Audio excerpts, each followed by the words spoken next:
Last episode में हमने देखा था युहाओ सोल गाइड टूल्स को क्रिएट करना सीख लेता है। टीचर जामा सब स्टूडेंट से कहती हैं जिस स्टूडेंट की सोल पावर लेवल 20 से कम होगी इसे नेक्स्ट सेमेस्टर से शीट अकेडमी आने की कोई जरूरत नहीं। तो इसके बाद हम देखते हैं सब स्टूडेंट्स अपने अपने घर को जाने लगते हैं, लेकिन टीचर जामा वांगडोंग और युहाओ को रोक लेती है और इनसे कहने लगती है कि मैं तुम लोगों से कुछ बात करना चाहती हूँ। जिसके बाद हम देखते हैं वो दोनों टीचर जामा की बात मानकर वहाँ पर रुक जाते हैं और सियाओ इन्हें गुड बाय कहते हुए वहाँ से चली जाती है। टीचर जामा युहाओ से कहने लगती है क्या तुम अपनी second soul ring easily achieve कर पाओगे, तुम्हें इसमें कोई प्रॉब्लम तो नहीं आएगी। जिस पर युहाओ इनसे कहने लगता है नहीं, मैं इसे इजीली हासिल कर लूंगा, आप बेफिक्र रहें। इसके बाद टीचर जामा इन दोनों से कहने लगती है क्योंकि तुम लोग अब क्लास के लीडर हो इसलिए मैं चाहती हूँ कि तुम दोनों हॉलीडेज के बाद सबसे पहले वापस आओ। टीचर जामा की इस बात पर वो दोनों कहने लगते हैं हाँ बिल्कुल हम ऐसा ही करेंगे और वो दोनों शेख अकेडमी से जाने के लिए वहाँ से निकल पड़ते हैं। वांगडोंग युहाओ से कहने लगता है पता नहीं कब मैं hygiene island inner courtyard study के लिए जाऊंगा। जिस पर युहाओ वांगडोंग से कहने लगता है तुम तो खुद को बहुत ज्यादा जीनियस समझते हो और फिर भी तुम्हें ये डर है कि पता नहीं तुम एग्जाम में पास होगे भी या नहीं। वांगडोंग युहाओ की इस बात पर कहने लगता है तुम मुझे ऐसा कहने की हिम्मत कैसे कर सकते हो, खुद तो तुम्हारे पास सेकंड सोल रिंग भी नहीं है, तुम मुझ पर कैसे हंस सकते हो। इसके बाद वांगडोंग युहाओ से पूछने लगता है तुमने टीचर जामा से कहा है तुम्हारे पास सेकंड सोल रिंग का अरेंज है, तो क्या ये सोल रिंग तुम्हारे लिए सोल रिंग डायरेक्टर ब्रांच ने अरेंज की है। जिस पर युहाओ से कहने लगता है हाँ बिल्कुल ऐसा ही है और वैसे भी तो मैं सोल गाइड ब्रांच का कोर डिसाइपल हूँ। लेकिन युहाओ असल में वांगडोंग से झूठ बोल रहा था क्योंकि त्यानमिंग ने इसे ये सब सीक्रेट रखने के लिए बोला था और युहाओ को वांगडोंग से झूठ बोलने पर बुरा भी फील होता है। इसके बाद हम देखते हैं त्यानमिंग युहाओ से कहने लगता है अब मैं तुम्हें अपने होम टाउन लेकर जाऊंगा जो कि सोल लैंड के एक्सट्रीम नॉर्दर्न पर है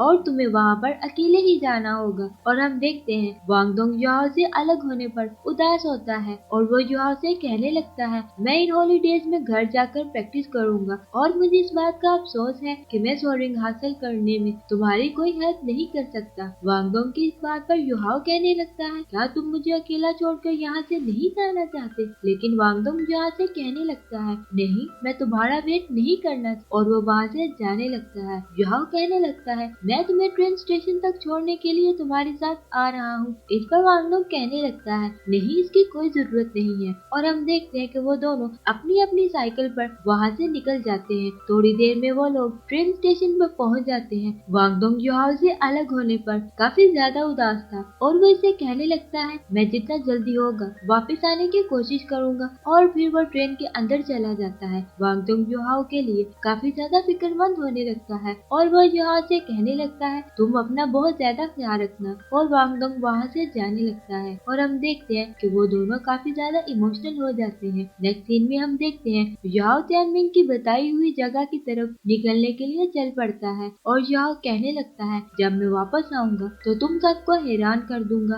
मेरे पास तुम सब लोगों के लिए एक बहुत ही बड़ा सरप्राइज होगा और फिर कोई भी मुझे अंडर एस्टिमेट करने की हिम्मत नहीं कर पाएगा। ये सब कहने के बाद युहाओ वहाँ से निकल पड़ता है और काफी ज्यादा लंबा सफर तय करने के बाद वो फॉरेस्ट के अंदर एंटर करता है। लेकिन ये सफर इतना ज्यादा आसान नहीं था जितना युहाओ समझ रहा था और काफी दिनों के सफर के बाद युहाओ आखिरकार स्नो माउंटेन्स को देख पाता है और युहाओ डिसाइड करता है कि आज रात वो यहीं पर अपना टेंट लगाएगा। कल सुबह होते ही मैं यहाँ से स्नो माउंटेन एंटर करने के लिए निकल जाऊंगा। युहाओ को नॉर्दर्न माउंटेन की तरफ पैदल चलते हुए 5 दिन गुजर जाते हैं। युहाओ कुछ लकड़ियाँ इकट्ठी करके इनकी आग जलाता है क्योंकि यहाँ पर काफी ज्यादा ठंड थी। इसके बाद हम देखते हैं युहाओ मैप को निकाल कर देखने लगता है और त्यानमिंग से कहने लगता है तुम्हारा होम टाउन तो एक्सट्रीम नॉर्दर्न में है तो फिर तुम मुझे पहली दफा जंगल में क्यों मिले। इस पर त्यानमिंग युहाओ से कहने लगता है तुम्हारी मेमोरी तो काफी ज्यादा अच्छी है और मैं तुम्हारे स्पिरिचुअल सी में रह रहा हूँ इसलिए तुम्हारे सेंसेस को ऑब्जर्व करते हुए मैं तुम पर ट्रस्ट कर सकता हूँ। और त्यानमिंग कहता है अब मैं तुम्हें अपनी पास्ट स्टोरी बताने जा रहा हूँ और फिर त्यानमिंग युहाओ को बताने लगता है कि मैं एक ऑर्डिनरी आई सिल्क वॉर्म सोल बीस्ट था और मेरे पास आई स्पिरिट पावर थी, लेकिन मेरे पास इतनी अच्छी फाइटिंग पावर नहीं थी जिसकी वजह से मैं इवल स्पिरिट से फाइट नहीं कर सकता और मैं इवल स्पिरिट की वजह से डेकेड मिलेनियम लेवल प्रैक्टिस भी नहीं कर सकता था। त्यानमिंग की ये बात सुनकर युहाओ कहने लगता है तुम तो एक सिल्कवॉर्म हो जिसके पास आइस एट्रीब्यूट वाली पावर है, और वो कहने लगता है इसी वजह से तियानमिंग हमेशा मुझे आइस एट्रीब्यूट वाली सोल रिंग दिलाने की बात करता था। और तियानमिंग जुआओ से कहने लगता है जब मैं सिर्फ 13 साल का था तो बहुत सारे इवल बीस्ट ने मेरा पीछा करना शुरू कर दिया था और मैं इनसे जान बचाने के लिए भागने लगा, और फिर अचानक से मैं एक आइस हॉल में गिर गया। लेकिन फिर तियानमिंग को ये पता चला कि इस आइस हॉल में गिरना तो इसके लिए एक ब्लेसिंग था, क्योंकि आइस एट्रीब्यूट को रिकवर